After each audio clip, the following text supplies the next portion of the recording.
I want Andy Reid to get a ring. Yeah. I'm gonna go Chiefs. Yeah. Sean did a great job of just completely avoiding the question.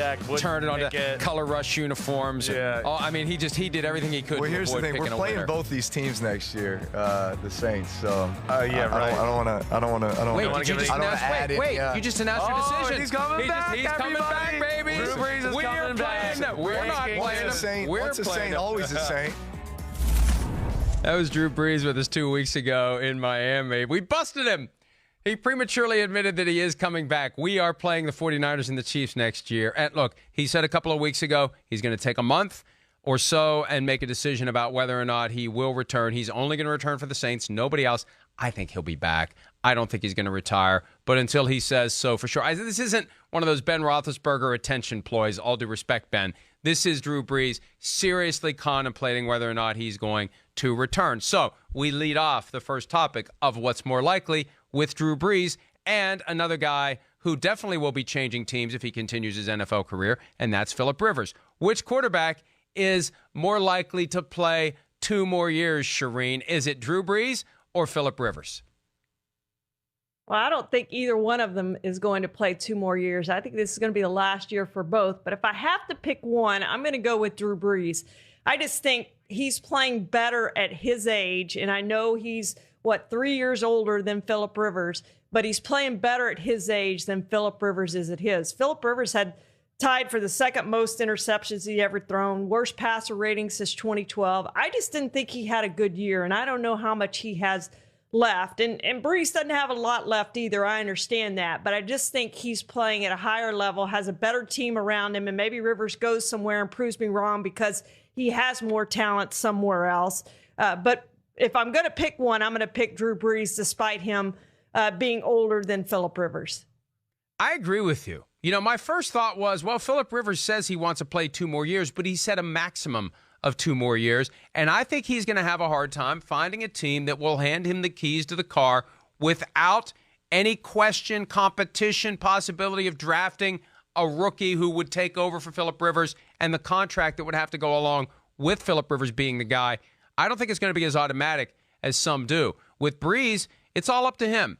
If he wants to stay this year, they want him. If he wants to stay next year, they'll want him. They'll make it work. Now, they are going to have to deal with Taysom Hill's contract because they do believe, everybody likes to go nuts on the idea that some think Taysom Hill is a franchise quarterback. There are plenty of people who don't. Well, I'll tell you who does. The Saints think that he can be a franchise quarterback, and at some point they want to turn the page from Brees to Hill. But I think between Brees and Rivers, Brees is indeed more likely to play 2 more years. Although I'd bet the under, Charean, on both guys if it came down to it. All right. And this one on the surface, I looked at it and I said, why is this here? And then I thought about it, and it's like, oh, okay, wait a minute. This one makes some sense. Which receiver is more likely to get the franchise tag? A.J. Green of the Bengals or Amari Cooper of the Cowboys? And the reason I thought it was a little silly, it's like, wait a minute, we know Dak's getting the franchise tag, but maybe he doesn't. Maybe they get a deal done with Dak and they slap that tag on Amari Cooper. And I guarantee you if they get a deal done with Dak, Cooper is getting that tag. So which is more likely to get tagged, Charean, Green or Cooper? Well, I don't think they get a deal done with Dak Prescott, so I think they're going to use the franchise tag on Dak Prescott, and then we'll use the other tag, the transition tag, on Amari Cooper. They can't let Amari Cooper walk away. They've traded a first-round draft pick for him. They finally found a franchise receiver to replace Dez Bryant, which they hadn't seen from Dez Bryant since 2014.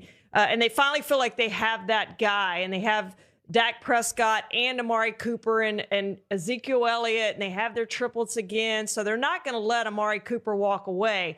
But I just don't think they're going to be able to use that franchise tag because of the fact that Dak Prescott's also scheduled to become a free agent. And I don't think they get this deal done in time to use the franchise tag on Amari Cooper. Yeah, I agree with you on that completely. I don't think they're going to get a deal done. And, part of that urgency to get a deal done with Dak is to use the franchise tag on Amari Cooper. And that's part of the reality that Dak has been pushing back against. He's pushing back against everything the Cowboys are trying to do to convince him to do it. And I'm sure at some point along the way, Stephen Jones or Jerry Jones have said to Dak or his representatives, We'd like to get this deal done so we can tag Amari Cooper. And their reaction, I presume, has been, that's not our problem. That's your problem. So I think A.J. Green far more likely to be franchise tagged. And also as it relates to the Bengals, they don't want to make a long-term financial commitment to A.J. Green, but they don't want to lose A.J. Green yet. So I could see them being willing to tie up a fairly significant chunk of the salary cap on A.J. Green for one more year, and it would be one more year. And I also think there's a possibility Green gets traded during the 2020 season under that franchise tag. Maybe they just see how the season goes. If it looks like things are going well, they keep him. If the season falls apart early, then I think he becomes a guy that could be traded with that franchise tag salary applied to him. All right, which free agent running back is more likely to sign a new deal first? Derrick Henry of the Titans or Melvin Gordon of the Chargers? I thought this was a good one, but I'm going to go with Melvin Gordon since he is a free agent and we think he's going to get a deal coming up. The thing is, I don't think Melvin Gordon's going to get the contract that he thinks he's going to get. Of course, he held out last year wanting that big new contract, and I just don't think it's going to be what he thinks it's going to be. You see what's happened with Todd Gurley with the deal he signed, and hasn't lived up to that. Ezekiel Elliott did not have as good of a year this year after holding out and coming back and playing. It just wasn't as good of a year. And so I think teams are seeing that, hey, we can win with some running backs that we don't have to pay this huge money to. So I just don't know who's going to go out and pay Melvin Gordon what he thinks he's worth. He's going to get a good deal. I just don't think it's going to be what he thinks it's going to be. And the Titans, they've got to sign Derrick Henry, and eventually maybe he's going to hold out, whatever happens there. But there's not that urgency that there is with Melvin Gordon since he is a free agent to sign. And I think he's going to sign. I don't know that he's going to sign on the first day of free agency, but I think he's going to sign fairly early in free agency. Ordinarily, I would say if a team has a running back and a quarterback, both of whom are due to become free agents, it's the quarterback who would be franchise tagged. But in Tennessee, between Derrick Henry and Ryan Tannehill, with all the other options that are out there at quarterback, I think that the Titans are more likely to use the franchise tag on Derrick Henry, which would make him less likely to sign a new deal before Melvin Gordon, who, as you said, will be a free agent, will be in a position where he can sign a deal early. Now, it could be that he hates the offers that he gets so much that he decides to wait, which would be a mistake. You're never going to get more money than you're going to get in those first few days of free agency, so you have to have your agent ready to go out there in the middle of that land rush and stake a flag in the ground and get you the most possible money that he can. But I think that's the one thing that has me hesitate on Gordon. There is a chance Gordon's just going to say, no, I don't want any of these deals, but he's going to be in position to sign a deal before Henry because Gordon is going to be on the market. Henry's going to get the franchise tag, which is going to be about $10 or $11 million, which is a heck of a lot more than he's ever made. But, it's not that long-term big money payday that he's going to want. But you're right. The performance of Ezekiel Elliott, I think, is going to cause the Titans to maybe shy away from making a long-term major commitment in Derrick Henry, because the last thing you want to do is give a running back big money and ultimately end up paying them for things they've already done, not things that they're doing now and in the future. Yeah, that's absolutely right. And with Elliott, the fact that he held out, you don't want your running back holding out. You especially don't want your quarterback holding out, which the Cowboys have potentially with Dak Prescott. But we saw it with Elliott. He trained and supposedly trained really hard in Cabo, and it just isn't the same thing. And when he came back, he wasn't the same guy for whatever reason, and maybe that was part of it. But you want your guys in camp, and so to do that, they either need to accept the franchise tag or you need to get a long-term deal done to have the team you think you're going to have and have those players ready to go when the season starts. Ryan Tannehill potentially not returning to Tennessee is just another one of those examples of the chaos that could be coming in this year's quarterback free agency carousel. In any other year, it would be possibly the biggest story of the offseason, but with so many other names, so many other guys, it's just kind of a mid-level story this year, but it's got huge ramifications for the Titans because if they don't have Tannehill, they need somebody else. Which veteran tight end is more likely to return for another season? Jason Witten, most recently with the Cowboys, or Greg Olsen, most recently with the Panthers?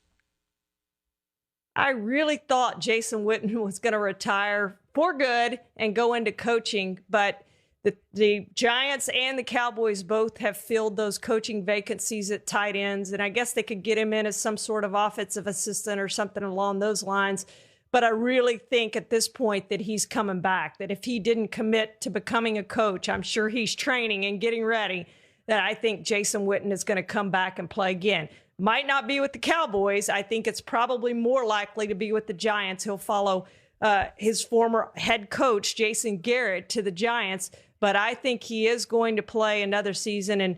And Greg Olsen, I think there's a chance he could go into TV. I think he's weighing that right now. I know they said he might have a decision today, but TV seems to be calling his name. So I'm going to go with Jason Witten on this one because I think he's committed to playing another year.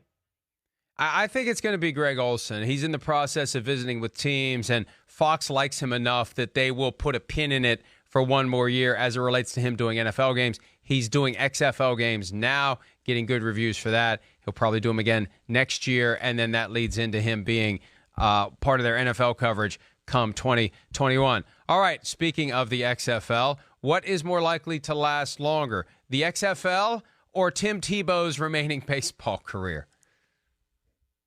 I'm going to go with the XFL on this one. I mean, Tebow's struggling there at the AAA level. I think it says a lot about him and his athleticism that he's able to make it this far. But that batting average is under the Mendoza line, and his age, he's getting up there in his young 30s, and that's getting up there when you haven't played in the major leagues yet. So the XFL is going to be around at least 2 years, and the way it looks, I think people have kind of bought in. I'm hearing a lot of people say, hey, did you watch the XFL on the first weekend? Now, the second weekend and the third weekend, to me, are the key weekends. Are people still going to tune in that second home game that these teams have? Are people still going to show up at the stadium, or was it just a novelty, a one-week thing? But people are starting to kind of talk about the XFL right now, at least around here. And so I think that's a good sign for the XFL's long-term future. I'm tempted to say Tebow's baseball career, though, just because it shouldn't have lasted as long as it has. And there's a business reason for it. He sells tickets. He sells jerseys. He creates excitement. People want to come out and see him play, whatever level of the minor leagues he's at. And I feel like, based upon some things that were said by Mets executives within the past 2 years, it's just a matter of time before they wedge him onto the Mets in September when they do the call-ups, when the rosters expand, or just find a spot for him. If it gets an extra 5,000 people to show up every game, then it's worth it. And I don't know that it would be quite that many on a regular basis, but my point is, this is ultimately an entertainment business, and if you can attract more people to your ballpark on a given day because you have Tim Tebow, there's value in that. But I'm still going to go with the XFL. Charean, I am trying not to get emotionally invested in the XFL. I have been a naysayer. I have poo-pooed it. I don't want to get my heart broken again. I don't want to get myself fired up about a sports league, a football league that can be very entertaining. That could be a nice little respite from the NFL. I guess it'll be the XFL. I guess it will be. I just hope it doesn't last long enough for me to say I'm all in with the XFL and then it disappears. That's what I fear is going to happen. We'll find out whether or not that happens.